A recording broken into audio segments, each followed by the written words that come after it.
আসসালামু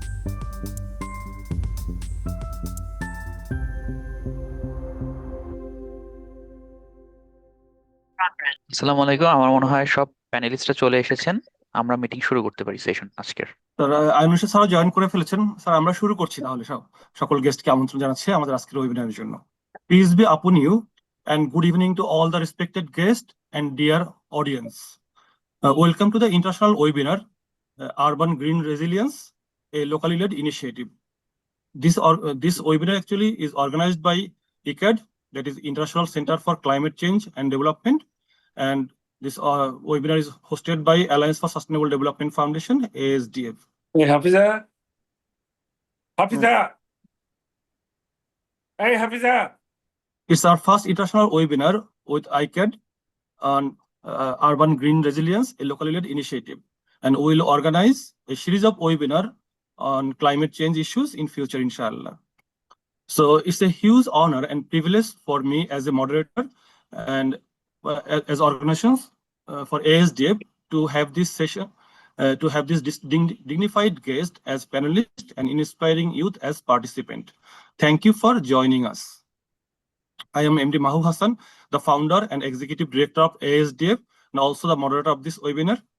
So in our webinar, the distinguished panelists are Dr. Ainun Nishad sir, advisor 3CER and former Vice Chancellor, Brack University.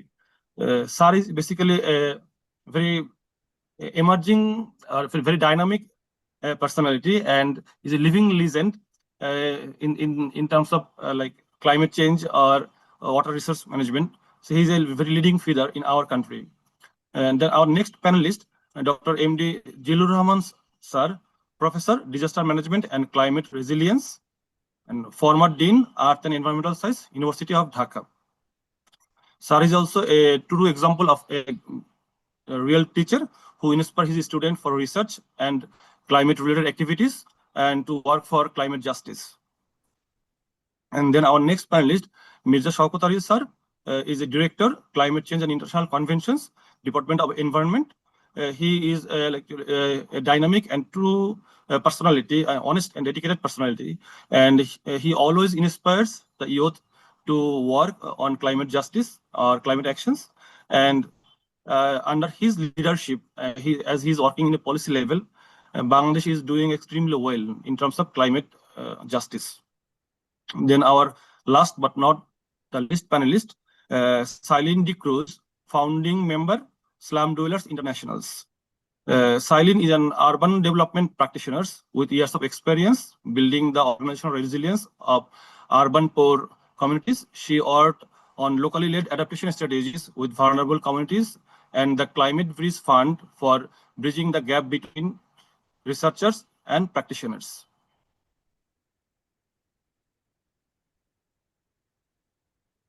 So these are like now I introduce all the panelists. So as we have a number of audience, so for our audience, we will actually like to give a very short keynote so that they can easily understand, engage, and connect with our distinguished panelists. I'm sharing my screen to give a very brief keynote on this webinar topics.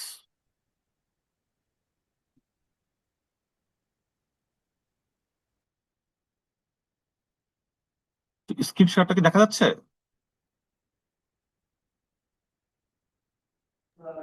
জি ভাইয়া, screen দেখা যাচ্ছে।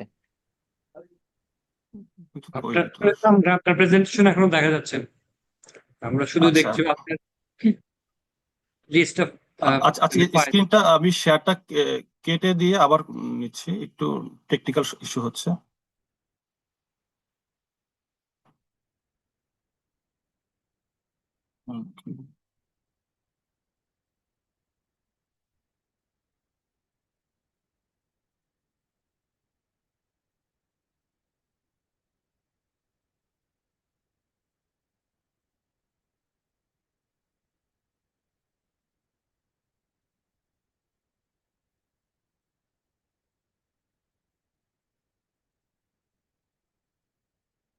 আচ্ছা নাফিজ, আপনি একটু আমার স্ক্রিনটা close করে দেন, আমি আবার স্টপ শেয়ারিং। ওকে, আবার ট্রাই করছি।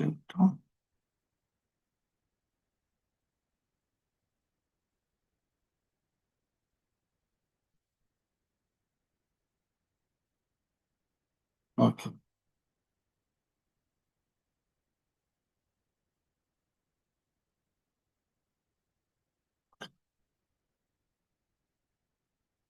so the webinar is actually the Urban Green Resilience, a locally led initiative. Keynote is presented by me. So we know basically that what sir urban sir hello sir, আপনার শোনা পিডিএফটা দেখা যাচ্ছে না sir.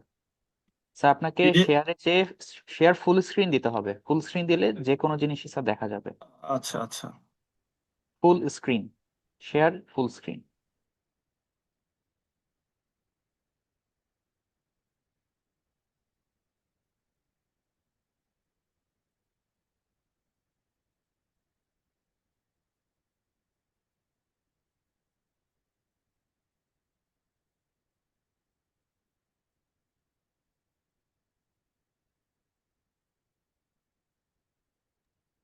Mahmud সাহেব, জি যেটা করতে হবে সাধারণত, যেটা আপনার প্রেজেন্টেশনটা ওপেন করতে হবে,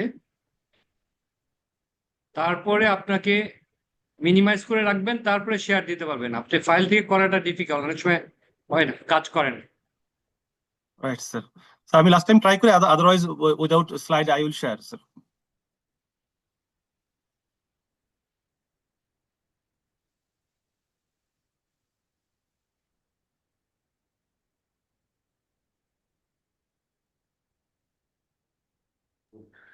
স্যার আপনি আগে আপনার পিডিএফটা ওপেন করে দেন স্যার শেয়ার করলে পিডিএফটা দেখা যাবে। আচ্ছা, ওকে ওকে, হ্যাঁ ঠিক আছে।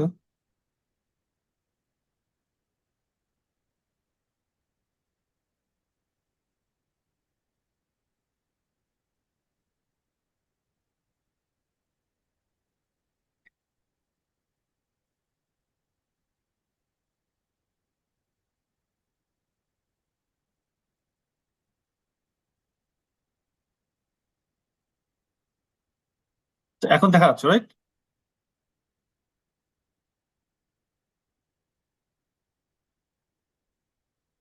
এখনো দেখা যাচ্ছে না।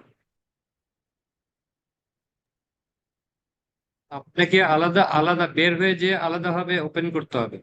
জুমটা থাক, জুমটা মিনিমাইজ করে আপনি ওই প্রেজেন্টেশনটা আলাদাভাবে ওপেন করেন, করে ওইটা মিনিমাইজ করে দেন আপনি জুমের থেকে শেয়ার করেন, জুমে ঢুকে শেয়ার অপশনে যান, তাহলে আপনি ওটা ওপেন করতে পারবেন। অথবা কাউকে পাঠিয়ে দেন, উনি আপনার পক্ষে শেয়ার করে দেন।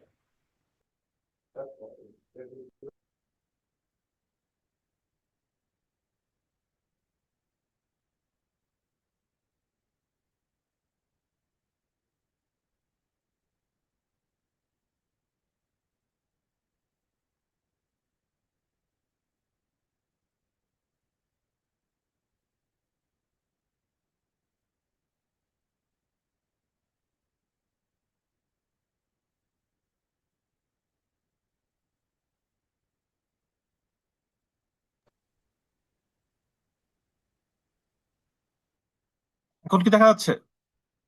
এখন দেখা যাচ্ছে, এখন দেখা যাচ্ছে। ওকে,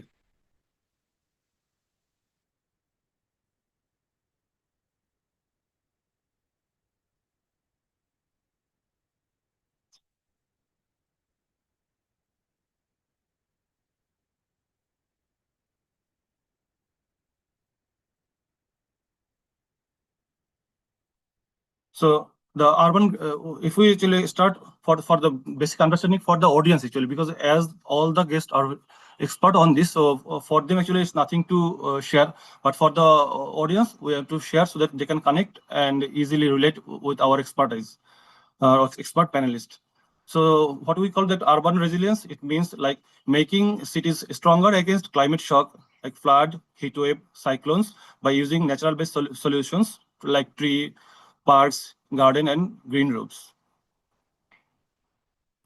And the example of green urban resilience, like urban forestry by DNCC, which is also already implemented in many places like roadside, field or park, rooftop gardening, mangrove restoration near Khulna, and community parks and green spaces.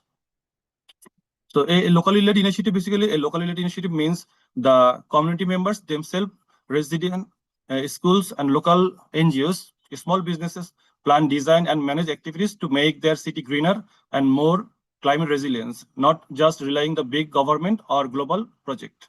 So the examples are like rooftop gardening in Dhaka or community led planting. So the objective of this webinar actually to raise awareness why urban green resilience matter in Bangladesh and share ideas from the expert on how communities can lead tree planting and greening effort, explore smart and practical ways to control urban pollutions, promote this Gobeshona platform by ICCCAD, and bring people together to inspire local actions and collaborations.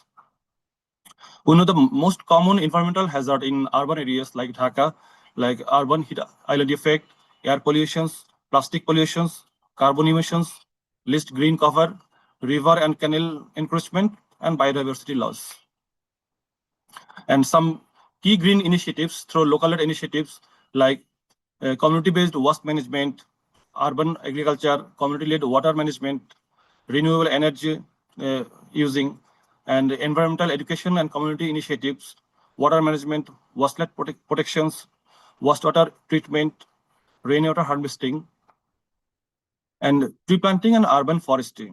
And we can see the very common example like community garden or green roofs or walls, and which actually encourage installation of vegetated rooftop and vertical gardening on buildings, which is nowadays in common in Dhaka city as well. And we see that DNCC already declared a climate action plan, like reducing emissions by 70% and 100% registration of canals, and making all public transport electric, climate resilience building, transforming 95% existing private car electric, and implementing urban afforestation. And easy, cost-effective, and mass people engaging locally led initiatives can be tree plantations, because tree plantation is a nature-based solution and that serves both adaptations and mitigation goals as well. So while the climate issues may appear overwhelming, the solutions after start at the local level, communities have the power to lead the change, but they need the right knowledge, tools, and connections. This webinar is needed to create a space where ideas can be shared for practical solutions.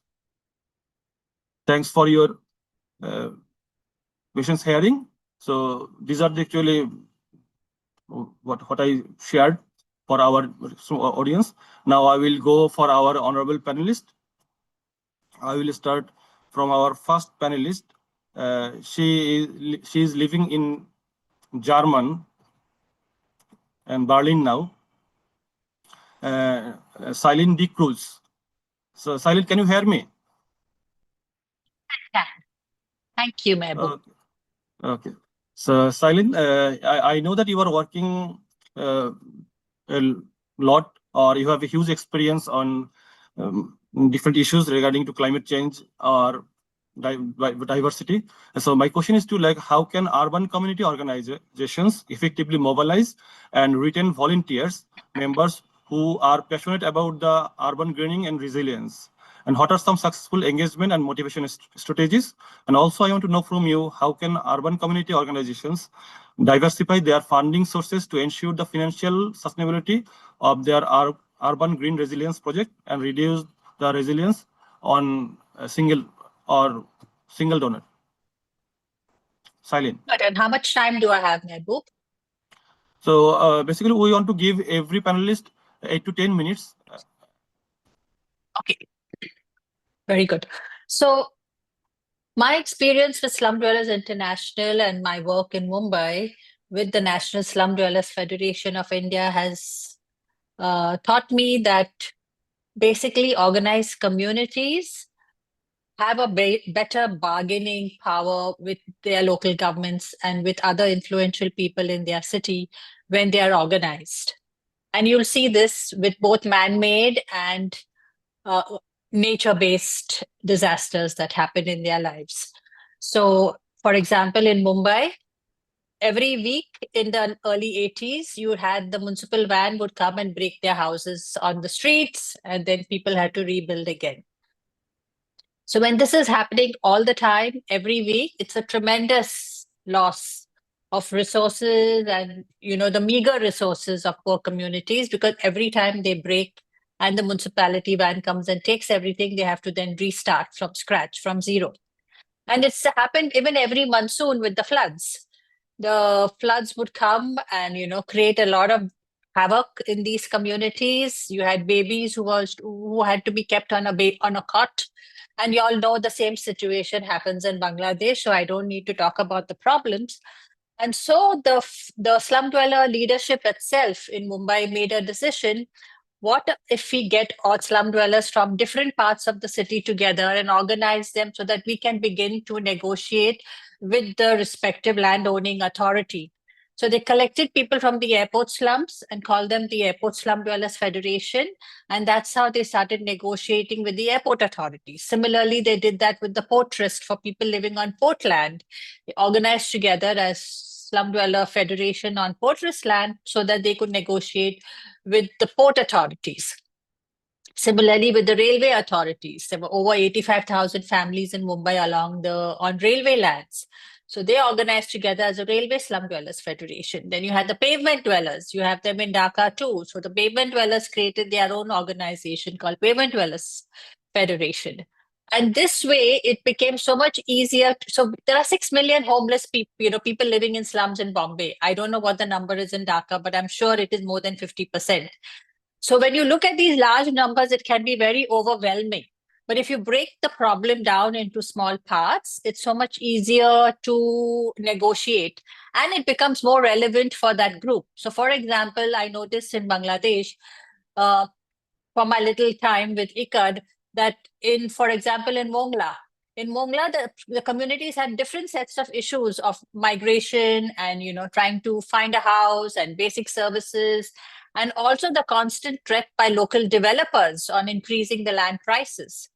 Similarly, if you looked at the mountains in Bangladesh, it was not very different. They had lots of threats from outside land grabbers who wanted to come and take their land away. Similarly, with the mangrove communities, every day you have developers and hotel owners who want to build along that land and push these communities out. So the only solution to do this is to build the resilience of local communities. And while all these things are built, planting trees and do those things, for me, it's like putting makeup. You put a little lipstick and you put a little rouge, but you don't solve the problem. The problem is housing and basic services for 50 or 60% of our population in our cities. And so we have to create a strategy that reaches us to large numbers. And little pilot projects like this are good, but if they are not going to be able to engage in a political conversation with the city, then it becomes difficult to sustain such processes. Then forever we'll be depending on funders to give us little money for planting trees, for this, for that.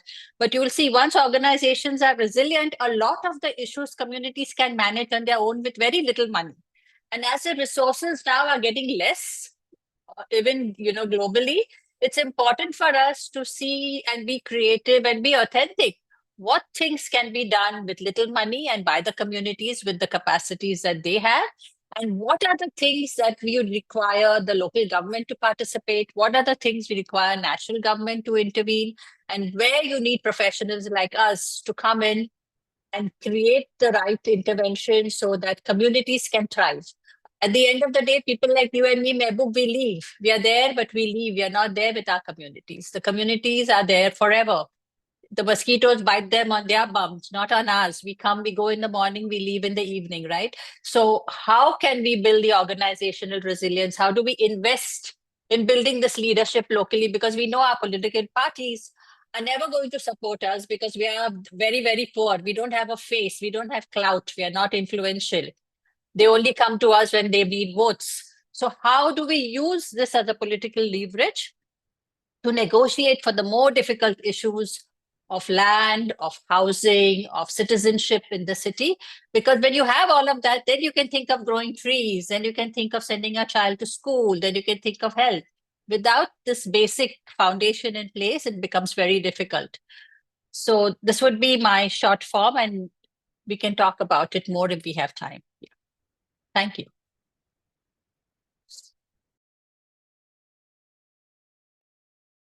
for your great input. Like you really focus on like building organizational resilience is more important to establish like urban green resilience. And you also said that the government, NGO communities all should have played their roles, as without their role it's not possible. So now I like to invite our second panelist, Mirza Shaukat Ali sir. Sir is working in Department of Environment as a director of climate change and international conventions. And as far I know, that sir is working with nationally determined contribution or NDCs. So my question to Mirza Shaukat Ali sir, that how can nationally determined contributions or NDCs support urban green resilience? And at the same time, I want to know from him, like, how do you assess the potential for massive tree plantations campaign to contribute to the key environmental indicators in Dhaka, such as air and water quality, biodiversity, urban heat island effect? And what are your perspective on potential funding mechanism for such locally driven project? Mr. Shaukat Ali sir. Thank you for inviting me to this August gathering. Let me try to discuss about the urban resilience, green urban resilience. I'm not an expert. I'm a professional just working at the Department of Environment and trying to implement adaptation and mitigation issues. Like I'm engaged with NDC preparation as well as National Adaptation Plan preparation. So I shall try to just share some of my experiences that we have undergone during this preparation and implementation process.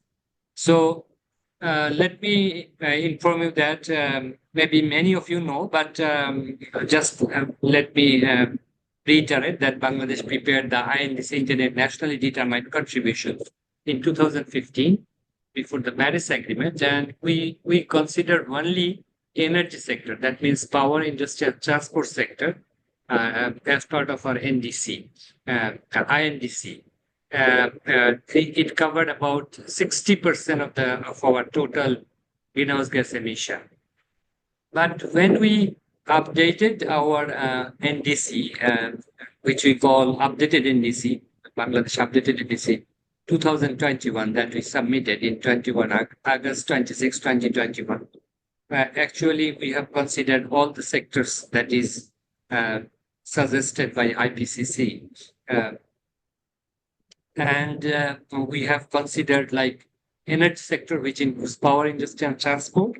And then we considered waste sector, we considered industrial process and product use, agriculture, forestry, and land use. And so we have tried to cover all the sectors. So let me focus some of the issues that is mentioned under our NDC.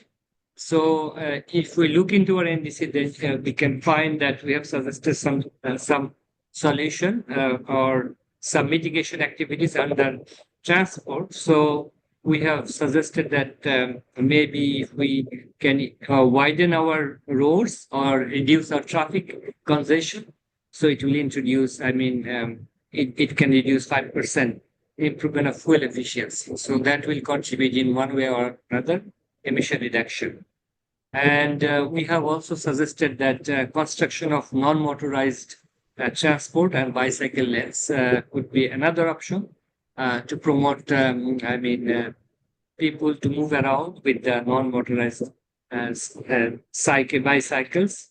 And maybe if we can even clean and widen our footpaths, maybe people will be encouraged to walk more. And then we have also suggested reduction in private car use and encouragement of electric and hybrid vehicles in the country. I think it has more relevance with importing of electric cars and hybrids, as we don't produce. But two companies in Bangladesh, they are trying to come up with electric vehicles. And we also work with Korea and Bangladesh Road Transport Corporation to introduce intelligent transport systems, which will make people's movement more efficient, thereby reduce the waiting time and also safety and services quality of services to the people. In Dhaka, we have come up with the first mass rapid transit. So one line has been introduced last year, and we are expecting that 5-6 more additional lines will be introduced, which will reduce considerable amount of traffic congestion and improve movement of people with ease. And I think that will reduce the use of private vehicles. One bus rapid transit is also being, almost completed. That will hopefully also reduce the congestion and travel time. Coming back to manufacturing industry, I would like to emphasize that in urban areas we use traditional bricks for construction, and our construction system is little bit backdated. So individual owner, they construct their houses with the support of a local mason and contractors. So there is a lot of air pollution, and as we use traditional bricks, so that is also a major concern in urban areas, because all these brick kilns is in and around the cities. So that also create air pollution as well as use emission from these kilns, as we still use coal and plants for burning these brick kilns. So we are trying to remove this one with the non-fat bricks, and all these has what I have mentioned already. This has been included in our NDC, but unfortunately, our NDC has two options: unconditional contribution and conditional contribution. And I mean, most of the unconditional contribution, we are expecting that most of the emission reduction will be achieved, which is 6.73% of the business as usual scenario. But unfortunately, conditional contribution, which accounts for 15.12%, but we haven't succeeded in bringing investment. So that part of the emission reduction, I don't know whether that will be achieved. That is a challenge. Although we are trying to come up with Article 6 implementation modality, and we are encouraging investment from international and domestic investors, specifically in Article 6 project activities, and some Korean and Japanese companies and some European companies, Australian companies, they are interested to come up. They are working on feasibility studies. Hopefully, that will contribute in emission reduction of our conditional contribution part of our NDC. We are also working. Our forest department actually working to increase the land coverage in urban areas. And as our ministry is entrusted with environmental management, our ministry is also trying to ensure that green and blue infrastructure, that means water bodies and trees increases in those can increase in those areas, so that can contribute to the better living condition in urban areas. Now, let me also focus to one of the initiatives that we have taken in Dhaka.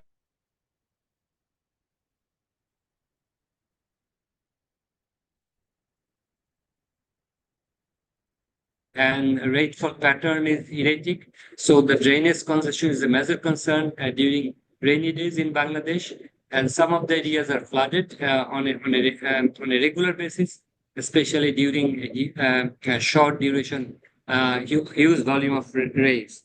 So we have considered all these challenges and come up with working on a study. We have established 30 sensors in Dhaka and Mymensingh city to gather some data. And we are interested to come up with the findings and work with the city corporation and other relevant stakeholders, especially Dhaka North and South City Corporation, Rajuk and other stakeholders, so that we can improve the living condition in urban areas in Dhaka especially, and other non-urbanized areas, So hopefully that after completion of the study early next year, we shall be able to come up with some specific suggestion so that we can improve the living condition of local people, especially the slum dwellers and the general people who rely more on public transport and lower condition of houses. I also want to mention one issue. In our NAP, I was one of the deputy project director of NAP. So I want to mention this, that in our NAP we have adequately considered these urban challenges in due to changing climate. So we have kept one of the urban areas one of the vulnerable sector. So we have kept some provision where actually the interventions will bring urban resilience. I want to mention 2-3 intervention that we have suggested in our NAP, like expansion and conservation of green and blue infrastructure for improvement of urban environments and drainage system. So if we look into the activity, then conservation of urban wetland or khals, our water bodies, develop walkways and recreational facilities along the banks of the khals or wetlands, and urban landscaping through green and blue infrastructure to reduce the heat island effect, pollution, human health, discomfort, etc. And expansion of green building and green roofs to reduce the urban heat island effect and enhance cooling, carbon sequestration, energy efficiency. So these are some of the actually activities that we have suggested in our NAP. And hopefully if we can implement those activities, so that will contribute immensely to the improvement of green urban resilience. I would like to mention my last point, that we have prepared our NAP, we have our NDC, and we are also going to prepare our third nationally determined contribution, hopefully by September 2025. So implementation is our major challenge now, and we are taking support from different development partners, especially IMF, Asian Development Bank, and also AFD.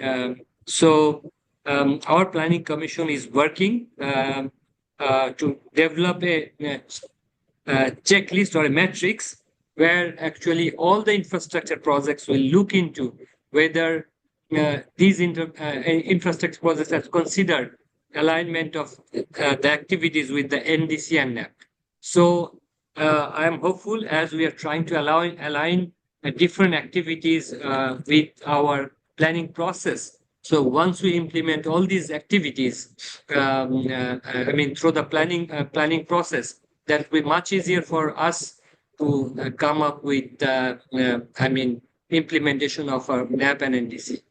And as you know, we also, as Mr. Mahmood has mentioned about the funding issues, yes, we are trying to access resources from international communities, all the UNFCCC windows. We at the same time, we are also trying to access funds from development partners, as well as we are taking some budgetary support loan along with some of the climate change interventions. So hopefully we shall be able to address to some extent our NDC and NAP with our own initiative. And if we get additional resources from development partners and international community, that will help us improve our climate resilience faster than with our own initiative. So thank you very much for giving me the opportunity to discuss. So I stop here. Thank you very much. Once again. Thank you, Mirza Shaukat Ali sir, for your very crucial speech and from your experience and what actually going on inside the government or what government is doing like to ensure urban resilience. And you also mentioned that you are working for NDCs and NAP preparations, and you already mentioned that it was started in energy efficiencies, then you focus on waste management, agroforestry, fuel efficiency, emission reductions, and more other things.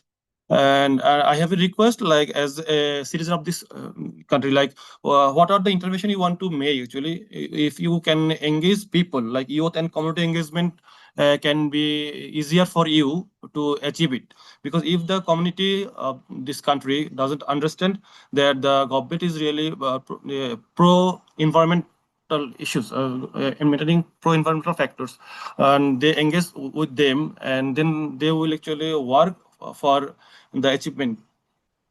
Otherwise, many actually good initiative cannot achieve as people are not engaged. And you also said like more other issues like BRT and with Korea, you are working for intelligent transportations. And you also said like DOE is bringing interventions, walkway or water body conservations. So these are actually very make us hopeful or optimistic. Like the government is really sincere to protect our future from environmental hazard. So now I like to Just give me a minute. Actually, you understand, all these issues cannot be addressed by the Ministry of Environment, Forest and Climate Change. We have good collaboration with all the relevant ministries because during the preparatory phase, we worked with them. We came up with the activities in discussion with them. Actually, those relevant ministries will implement those activities. But we have captured their ideas, their requirement in our NAP and NDC. Just want to mention one issue. We are now working with biennial transparency report and national communication. We have tried to engage all the youths, all the relevant stakeholders, local committees, NGOs, CSOs, so that you have asked. And during our NAP preparation, it was very consultative. We developed this very consultative process, and we tried to engage as much as civil society, private sector in the process. So hopefully they were not left out. But as you understand, the population is so huge that you cannot engage everybody. With that, I just want to if you allow me, I want to leave. I have a class at 8:30, so I want to leave. thank you, sir, for your contribution, sir. We wish, sir, we will get you again in any other sessions for your contribution for this country. And thanks for your joining and giving your valuable time, sir. Now I like to invite our third panelist, Professor MD Jilur Rahman, sir. Sir is a very inspiring teacher and an ideal teacher. So my question to sir, like how disaster risk management and climate change mitigation, adaptation and resilience studies can contribute for the youth and community level to work for Dhaka green resilience? And what role do you see for research and innovations in further advancing green resilience in Dhaka and other urban areas in Bangladesh? Dr. Jilur Rahman, sir. Thank you আমাকে শোনা যায় জি sir, শোনা যাচ্ছে sir. Sir আপনি চাইলে sir video on করতে পারেন sir. Okay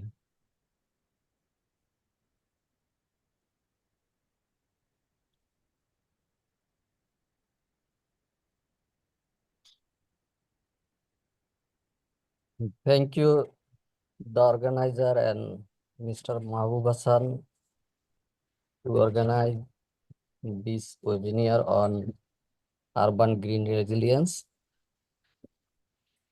So we need to aware our youth and community on the impact of disaster and environment and climate change degradation, because they are the future generation, and the impact of this disaster and environmental degradation and climate change, they will suffer more. That's why we need to aware them. We need to study the disaster, climate change and environment for their future resilience. So urban green resilience, suppose we need to know about hazard. What is hazard? Hazard, any event that can harm to the property or to the people, it is called hazard. But when hazard intensity or impact increases beyond our capacity, our community capacity, then we call disaster. So hazard and disaster can be natural and man-made. And natural hazard also increases due to man-made activities. Suppose is in urban area that there can be flood, cyclone, and in hilly area can be landslide, and slow onset hazard or disaster, suppose a, a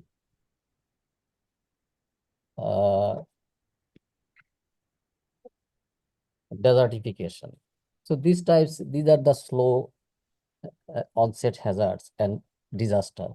And these hazards can be increased due to environmental degradation. We are degrading our environment in urban areas, even in rural areas. If you see in our country, in everywhere, we are degrading our environment. And as well as due to environmental degradation and emission of carbon dioxide, increased emission of carbon dioxide, the climate is changing. And this climate change impact also increasing the impact of hazard, impact of disaster. So these are the all interacting environment, hazard, and climate change. These are interacting together, and we are observing now extreme events, suppose extreme cyclone, extreme flood all over the world. So we need to aware of these, and we need to aware our youth and communities to reduce this impact of hazard. In case of urban resilience, green resilience, already Mr. Mirza explained how we can reduce the impact of urban heat island and impact of urban impact of urban environmental degradation. We need to actually, first of all, we need to plan our cities considering the green resilience, green and resilient city. We need to consider then in that urbanization, we need sufficient green environment, sufficient green areas, wetland areas, walkways, and in the existing urban areas, we need to also increase our walkways in our wetlands, our plantation areas. If we can increase this, we can reduce the impact of urban heat island. Because now we are observing in the urban areas, the temperature is 3 or 4 degree higher than the rural areas. This is not the climate change. This is for our human activities. Human activities, we are using temperature increasing effluents, say suppose refrigerator, air conditioner. We are using more car in the urban areas. That's why the urban temperature is increasing compared to the rural temperature. So if we take these initiatives that we have mentioned, increasing the wetland areas, walkways, and green, even construction of a structure, if we change the coloring, we can reduce the temperature of the home and temperature of the infrastructure in the urban areas. So we need to think about this, and for this, the youth are the appropriate community, appropriate groups, because they can work as volunteers and they can arrange programs to aware the communities. So they are the appropriate stakeholder to improve, to aware the community on these impacts. So I will request the youth to engage in this campaign, and in each community you can contribute to aware the community how we can increase our wetland, we can increase our walkways, we can increase our plantation areas, and how we can reduce the environmental degradation. So if we can reduce our environmental degradation, we can reduce our emission of carbon dioxide or greenhouse gases. The impact of climate change and impact of environmental degradation will reduce, and the extreme event may be reduced. So we need to work on it, and youth can contribute on this very well. Thank you.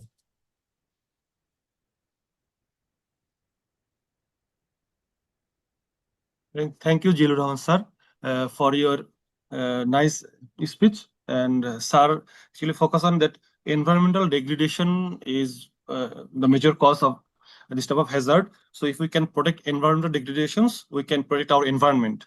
And sir also emphasize like youth and community engagement is very important to protect our environment. To should work on this, and sir said some good ideas like even the construction color. Normally which we ignore actually, but it can actually reduce the temperature. So obviously, sir, we will take all the notes you give and we will recommend to the high officials and authorities through your message you given. So we will send the authority and we will communicate or incorporate all the recommendations are getting from there, so that we can actually live a better future for today and tomorrow. And now I like to invite our last, but the special not least panelist, our Ayunisha sir. He is basically a living legend in terms of climate change or water resource management. To have our Honorable Ayunisha sir in this sessions, it's really a blessing for us. It's a privilege because he has a wealth of experience, and probably he's one of the highest attending person in COP. So sir has a huge experience, and we believe sir will share his own experience, and which will actually always encourage, motivate the youth, and also it will work as a guideline for the government or other actors who work for environmental justice. So my specific question to our Honorable Ayunisha sir, so having attended number of COPs, you have likely witnessed various countries showcasing their urban green resilience initiatives. Could you share a few examples of particularly successful projects or policies implemented in other urban areas globally that have effectively enhanced green resilience? And what made this initiative stand out? And we also know from our Honorable Ayunisha sir that what role local communities, NGOs, and grassroots organizations in Dhaka play in initiating and sustainable green resilience project, such as tree plantation program, drawing inspiration from successful community-led effort in other urban settings discussed at the COP. So how their effort can be effectively supported and scaled up. So Honorable Ayunisha sir. Assalamualaikum, sir.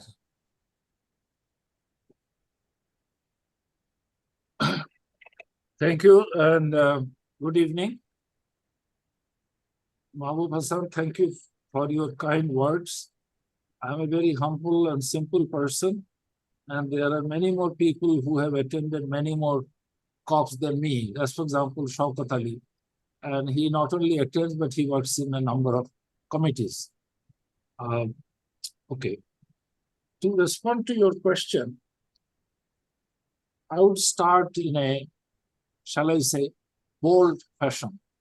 Reason I'm going to use the word bold, because I'm not going to agree with the previous speakers.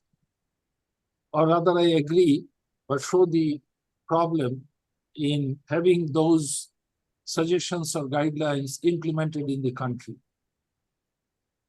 In the first few slides, my first apology that I joined a few minutes late, but I saw the slides that was shown by Mahbub Hassan. That provides a very good guideline by what we mean by urban green space and what we should be aiming.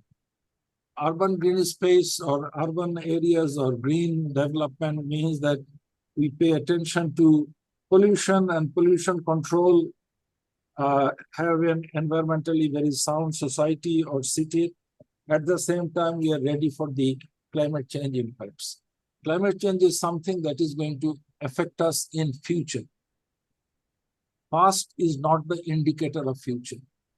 I make one sentence regularly. Many years back, when I was an academic in Bangladesh University of Engineering and Technology, one of the subjects that I used to teach was hydrology.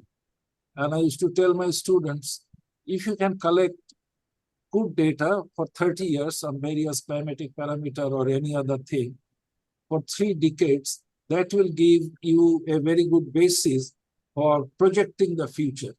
Because if you say we want to design Dhaka for a 100-year return period urban drainage system, then last 30 years data would be our very good guide. But now I have compelled to tell them this statement is no longer valid. We have to generate what is going to happen in future. And from that angle, Celine De Cruz have given a very good presentation on what is happening in the urban areas in India or Bangladesh, the slums and etc. And Mahbub flagged up what are the various issues, and Shaukat Ali and Professor Zillur Rahman came out with solutions. What I'm going to say is, those solutions are not going to be implemented or they're not going to happen. Why? That's the tragedy. We have all the law, we have all the strategy, we have all the policy, we have the projects, everything ready. But who is going to implement it? If the government implements a project without support of the community, without support of the local people, without support of the NGOs and CBOs, nothing would happen. Nothing is possible. We need the support of the elites. We need the support of the big business. And Dhaka is in a very bad shape, very, very bad shape. Urban drainage, or, let me restart. I mean, I start from the other end. Let's pick up the situation or the condition of Dhaka, say, 100 years back or 50 years back, or maybe 80 years back. It was a green city. It was very green city. In 1905, when the British rulers divided Bengal into East Bengal and West Bengal, or Bengal, and the Eastern Bengal, along with Assam and Tripura and the adjoining areas on the northeastern side, Dhaka became the capital. And Dhaka was designed as a green city. The older Dhaka, Sadarghat and that surrounding area, which was old Dhaka, it was not very densely populated. And the new Dhaka, which is Purana Palton, anybody who loves literature can read Buddhadev Bosu's recollection of the Palton area, which is a very green Dhaka. And the new Dhaka, which is now the main Dhaka, all the roads were specifically designed. Some of the remnants are still there. Go to Dhaka University campus, and from Dhaka University to in front of British Council is very green with hijol and various kind of flower-bearing tree. In front of SM Hall, in front of Dhaka Medical College, these were all lined with a particular species that give a better view. The listeners should be surprised when I would say from Nilkhet to Pilkhana, the road was on both sides. We had paikas, that is bodgach, banyan trees. And I myself, when I was a school student many, many years back, saw harial, the green pigeon, in that area. Where is that? They've gone because we've cut down all the trees. Now we talk about tree plantation, and that is very much necessary to make the Dhaka city a little bit cooler. As a technical person, we have 3 air temperature. One is the room temperature, one is the temperature in shade, and the third one is the temperature which feels like, that is the hot air is blowing, the heat wave is there. And only way to protect the city from that is to go for trees that would have large shaded area. Now, at one time we had a lot of trees on the median of the river, not river, median of the road. But now those medians have been constructed in a way that the base is concrete or bricks. So trees would not survive. So we have to be selective about the trees that we want to plant that would give us shade, that would give us fruits, not for me, but for the birds. Dhaka was a city which was full of birds. Mr. Harvey, a gentleman who used to manage British Council in the 70s, he produced a book based on the birds he saw in Gulshan, where he used to live, or in Fuller Road, where his office was. Behind Fuller Road, between SM Hall and Sergeant Johurullah Hall, there was a fantastic greenery which was full of birds. So the point I'm trying to make is one of the adverse impacts for which Dhaka would be suffering is heat wave. And for that, we should go for plantation, but of the right species. Now, government can come and municipalities can do it, but unless the local people are ready to protect them, to save them, nothing is going to happen. The next major concern from climate change point of view is urban drainage. I know IPCC is going to release a special volume on cities and urban areas and climate change very soon. I'm waiting for that. But we more or less know it. As Shaukat Ali has very rightly said, the map document has all the observations on urban area and climate change and drainage congestion. If Dhaka gets 500 millimeters of rainfall, what would happen? 100% of the city would be underwater. If it happens 50 millimeters of rainfall, 60% Dhaka goes underwater. The drainage system of Dhaka, which nature had provided, when this Dhaka was selected as an urban area, it had the natural drainage system. You had 43 or 53 canal system. It had 6 rivers on the periphery. The Buriganga, the Shitalokha, and Tongi Khal, and Turag, and so the Turag and Bongshai. So the city used to drain out the water, and the people were reasonably safe, but it is no longer true. Recently, Rangpur had 450 millimeters of rainfall. I think that is in the year 2020 or 21. Bogura and Chittagong, they never faced flood due to the tidal characteristics of the river in the surrounding area. But as the sea level has gone up, Borishal gets submerged in the monsoon months, 3-4 days during the full moon and the new moon. Chittagong suffers severely from the tidal flood. So we have a list of the parameters which should be changed by climate change. And I just mentioned 2 of them. One is urban drainage, the other one is the heat waves. The third point I would like to make is the Dhaka, and like Dhaka, all the urban areas in Bangladesh are highly vulnerable to vector-borne diseases. So we should prevent the water stagnation, and the citizens must work on that. So as I was saying that we have all the law, we have our constitution states or tells us the country should protect nature, protect biodiversity, protect ecosystem, the wetlands, everything. And it is possible to do that. My example is, as Mahbub wants me to talk about my experience, look about the COVID days. For the 2 years of COVID or 3 years of that period, when the movements were much restricted, the city became green all on a sudden. And the city became friendly to the birds, the avifauna, and all kinds of things started happening. But after COVID, we have killed it. So it is the human behavior. And my last point would be on pollution.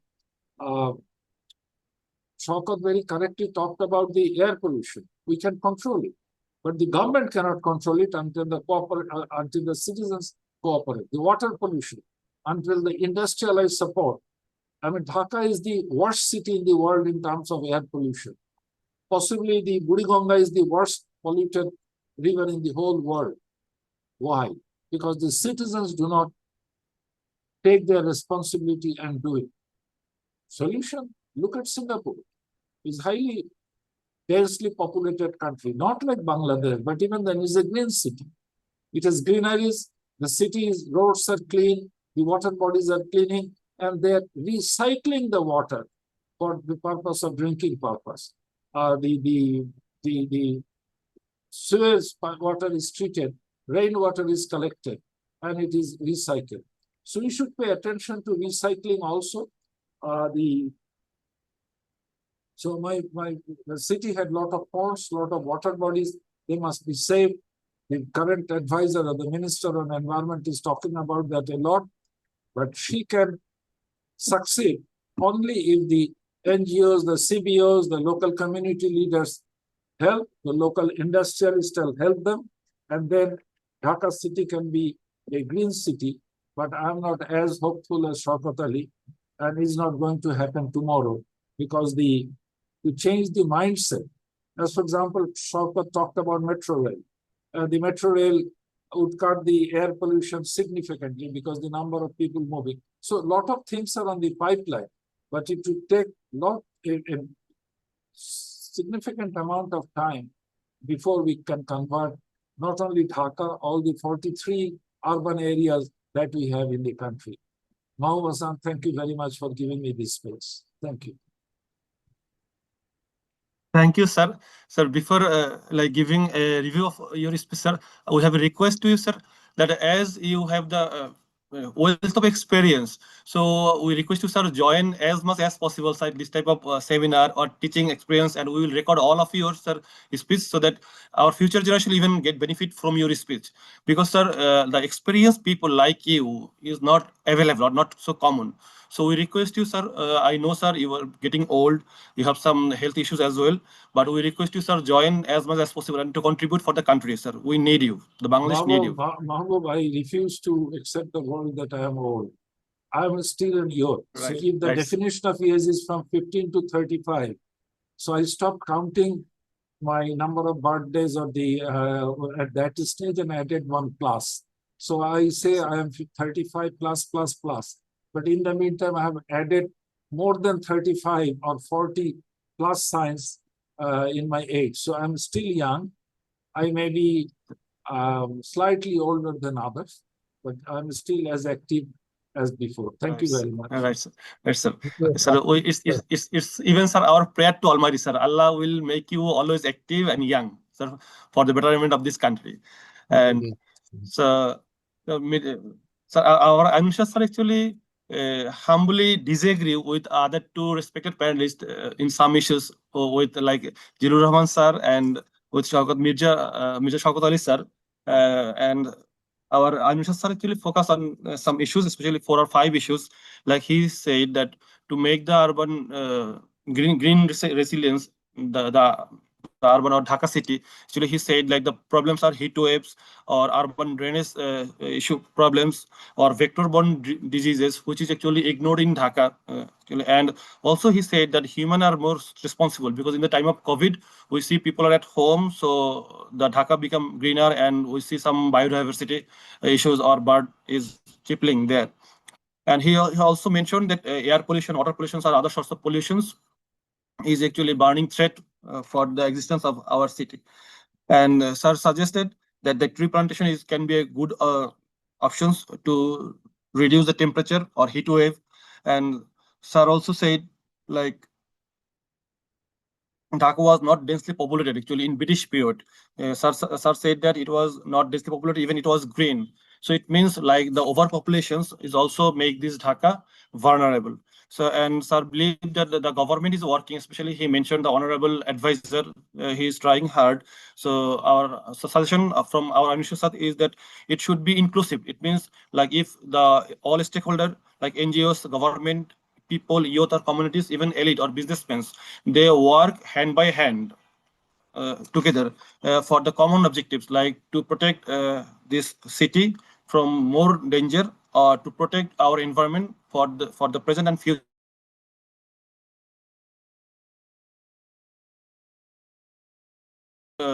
solutions for us. And we will like record all the recommendations is given given by our honorable panelists. And we also want to give thanks to ICCCAD for organizing this type of webinar. And we want to work with ICCCAD as SDF is also doing the same type of creating platforms to global expert and local expert to give their experience, so that actually if local like global experience we can work in local area, it will also be effective. So we actually humbly thanks to the ICCCAD. And we, before concluding, like we want to say that the first speaker, like Silin, he focused on some issues like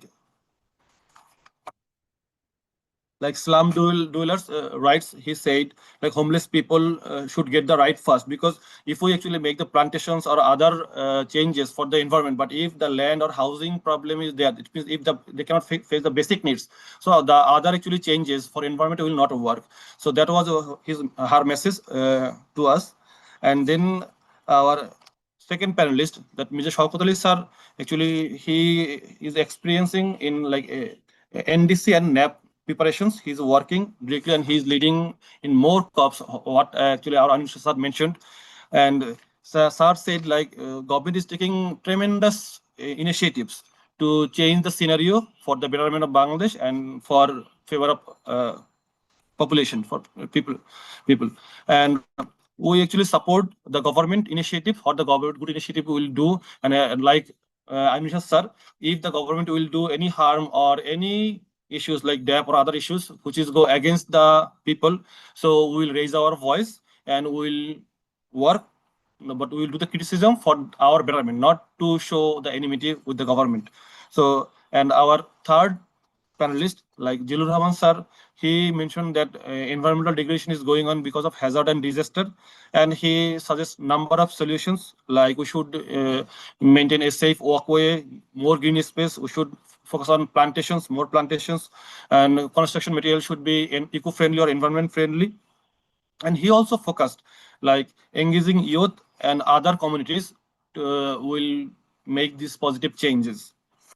And thanks to our all panelists and I'm Mr. Sir.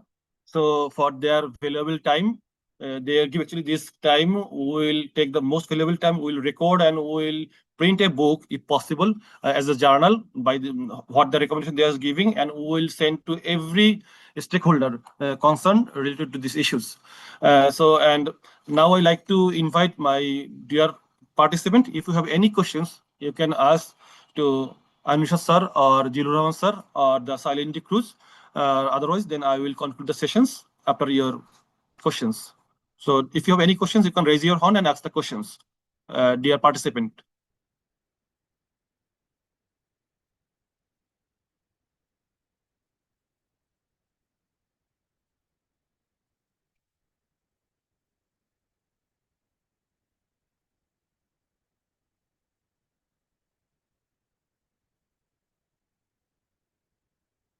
Masood Chaudhary, raise a hand. Masood, please ask your questions.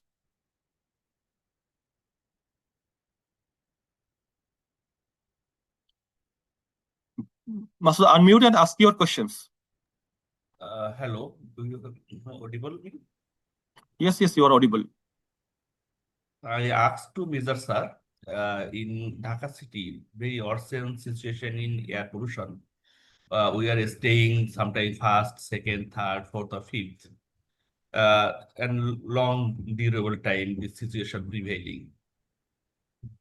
Government has any comprehensive plan to reduce this pollution and tangible measures this air healthy for city dwellers. So your question to Mirza sir? Yeah, Mr. Sir. Sir actually left. Sir has a class, so he left actually the session.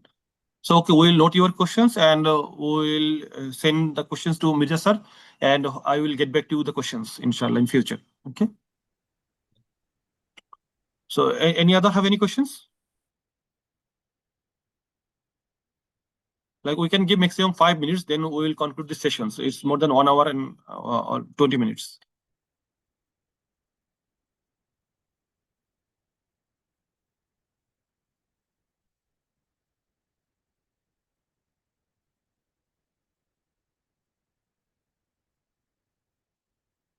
I feel that audience have no other questions. So I like thank all the our respected audience that you are our inspiration, because without the audience, actually without your patience hearing, this event cannot be successful. So you will always support us in future as well. And we also like to thank the ICCCAD for organizing these amazing sessions. And we saw that ICCCAD is doing always great. Like they are organizing more sessions like from 26 to 30 April. So we will support ICCCAD, all the good initiatives they are taken now and in future. And we are interested as an organization. We have an organization, Alliance for Sustainable Development Foundations. We are eagerly waiting to work with ICCCAD. All the positive activities they are doing, our support, cooperation is always there with them. So I actually want to conclude saying one specific like quotations from former Ban Ki-moon. Like he was the Secretary General of United Nations former. Like he said, there is no plan B as there is no planet B. So it's our planet, it's our duty to protect it. And we wish that all from our own side will show our duty or will perform our duty properly. Then the world will be beautiful and livable. And our honorable poet, I want to talk in Bangla. I like this quotation very much. Like he said, like পৃথিবীকে শিশুর বাসযোগ্য করে যাব আমি নবজাতকের কাছে এ আমার দীপ্ত অঙ্গীকার, সুকান্ত ভট্টাচার্য বলেছিলেন।